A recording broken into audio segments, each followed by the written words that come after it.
I do not know about you guys, but if I close my eyes, I usually feel dizzy.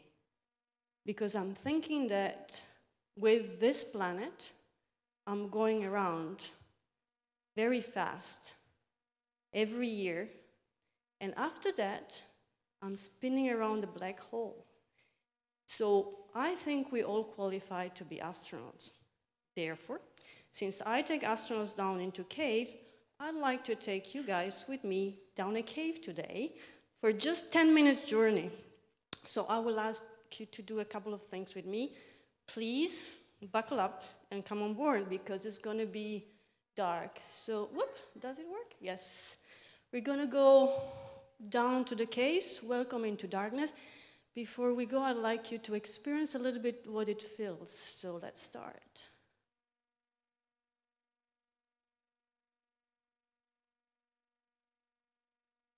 Hello? I need your help, Heinz. Yes. It obviously doesn't want. Just start it. Start it, please. I haven't. No, that's too far. You have to just start it here. Yes, go ahead. It's okay. I'm sorry, just a minute.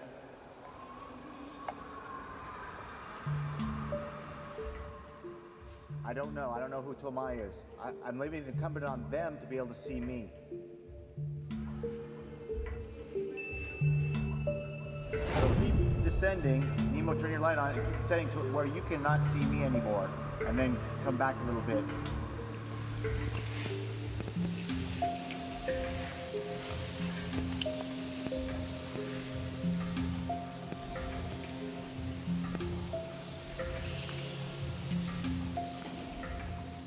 Thomas, speak loudly and slowly. Is that where you're going or not? Speak loudly and slowly if you want me to hear. From where you are, can you see my light? I'd like to go from here down to where the descent is.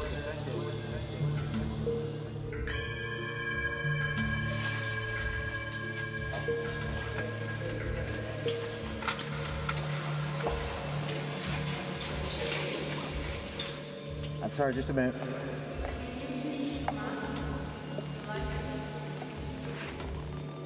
One, two, go. That's up, okay. It's been a long day, pretty long day. Luckily, we're back at campsite and we can sleep. So the last image that you see before you go to bed is the image of your campsite, illuminated by the lights of your teammates going to bed.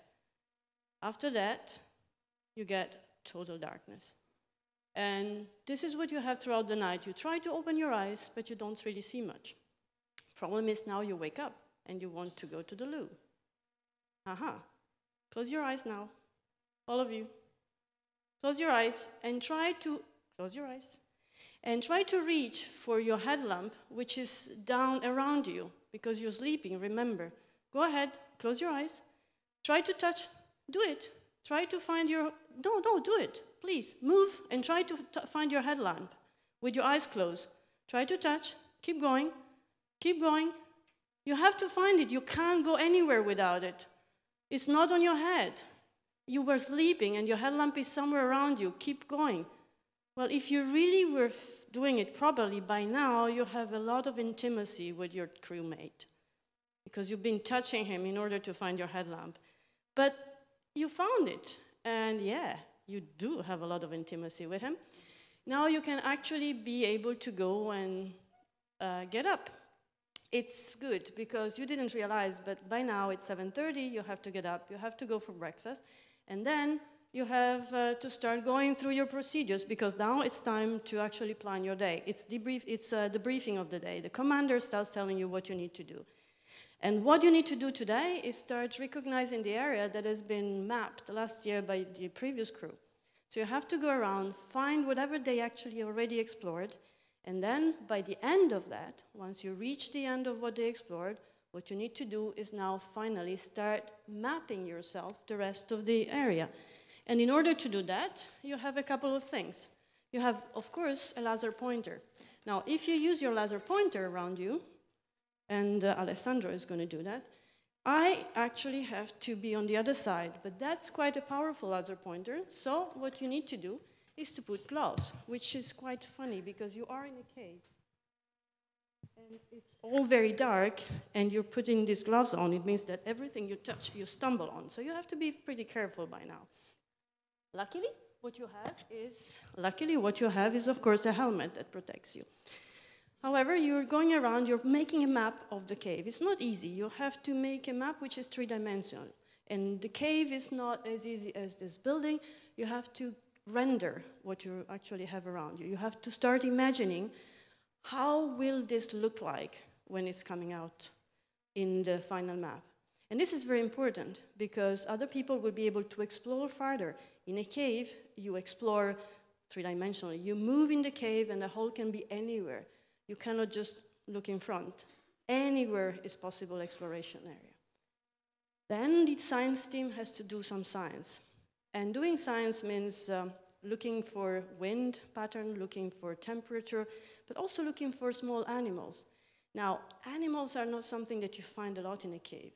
They're hidden around. So in order to get them out, you need to put baits. So when you're there looking for animals, what you're actually doing is put your nose in front on top of a bait. Now, we do baits with rotten cheese and meat. Therefore, you're spending half an hour with your nose on rotten cheese and meat, trying to look for little crawlers and trying to dig into earth. So that was your morning. By now, you're ready to go for lunch. And luckily, Romain has provided for you some nice space food that you can actually eat, which is excellent. So you're trying space food that is you're going to go with space with later on. But it's also time for a pee. So what you need to do is undress and start peeing. Because you cannot pee everywhere. You have to pee in whatever container allows you not to leave any traces in this cave. Now, excellent. So you removed all your equipment. And by now, you can start going out again. You remove this from you. And you have to put it back. Good. Try to untangle this. Now you have about 10 minutes because they're all waiting for you. So your teammates are waiting for you to go. And by the way, where on earth did you leave your gloves? You need them because you will hurt your hands if you don't use them. So by now, you're the last one. Everybody hates you because you've messed everything up. You left your gloves behind you, so they have to wait for you for the next part, which is the best part, because you're going to go exploring.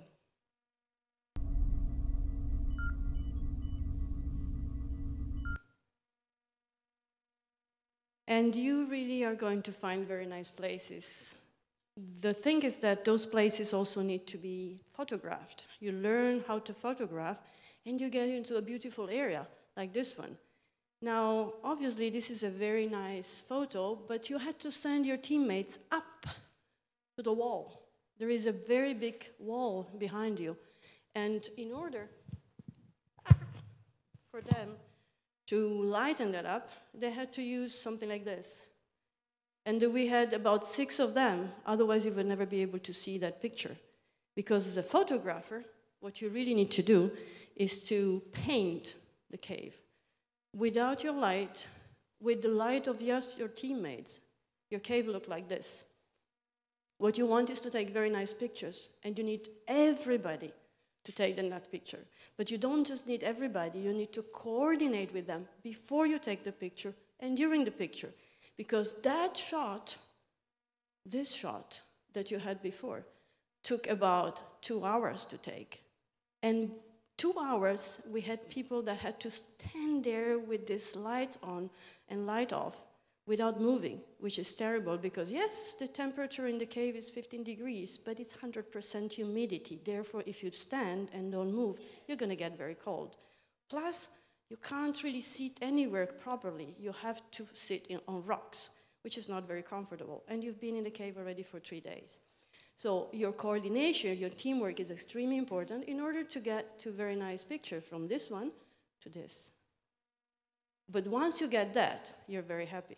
That's a success, of course. And this you will take with you for the rest of your life. Now, it's tiring. You've spent actually your whole day working, so you have to go back to camp. And it's still quite a lot of work to go back to camp. It's tiring. You have to be safe. So what's very important is that your commander takes care that everybody feels comfortable. So you are in there, and you might be the happy one that is going down and still smiling, but you also might be totally tiring, so somebody has to watch. And you have to watch out for others. So if you're the happy one, you have to make sure that you don't leave the others behind. I'm learning a lot today about teamwork.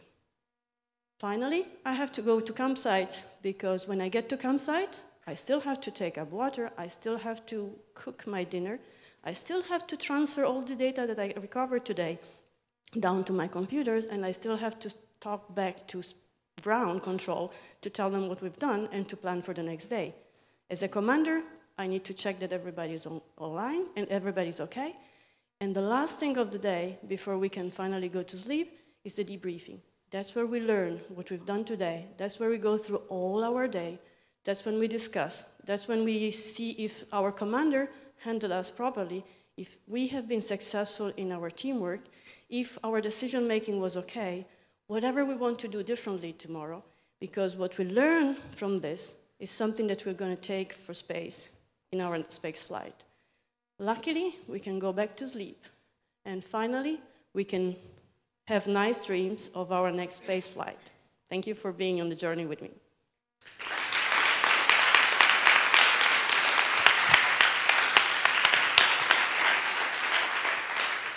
If you have any questions. Thank you, Loredana. Questions?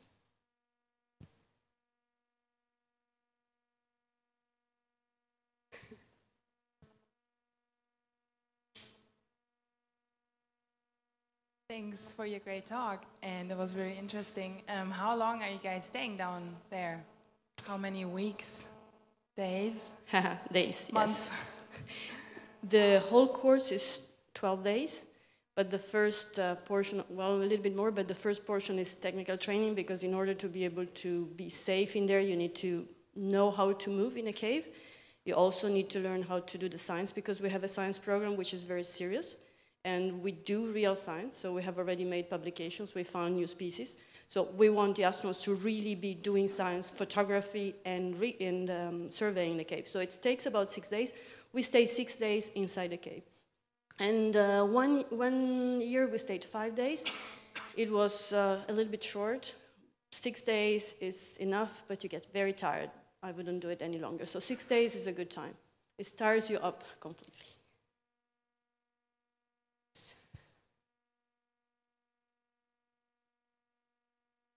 This year we're going to have Alex, by the way. Thanks.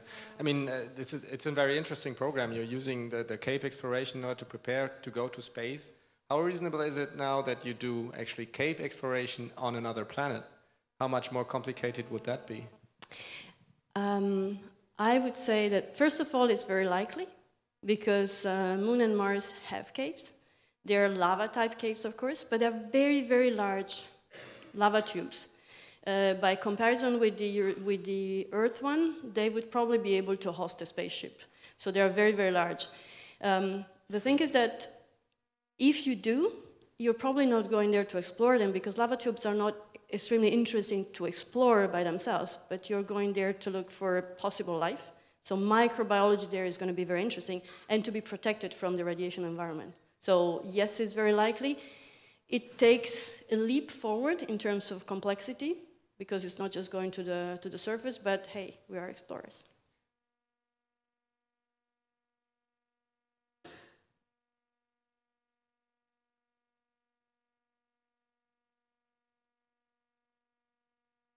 Hello. A question: how does the body react after 6 days without light? There is any problems, for example, for sleep, no sleep time? Or yeah, we use clocks. So we use watches and alarm clocks. Otherwise, you would just keep sleeping, because you're very tired in the evening, very, very tired, physically tired. It's not just physically tired, also mentally tired, because you need to have constant attention you're never really sure you can actually sleep everywhere, and it will be dangerous if you're not paying attention. So you have to constantly be alerted. So you are tired, you sleep very well, but you would keep sleeping because there is nothing that wakes you up other than the alarm clock. So tendentially, when you go into a cave for real exploration, you would keep sleeping and your day becomes longer and longer. You don't know what time it is anymore, so you would go exploring and you keep exploring maybe until 3 o'clock at night, and then you sleep for 24 hours. So you have no clue whatsoever. It's very disturbing if you don't know, but well, that's what you do. But we want to keep a timeline, so we wake people up and we make them go to sleep at exact times.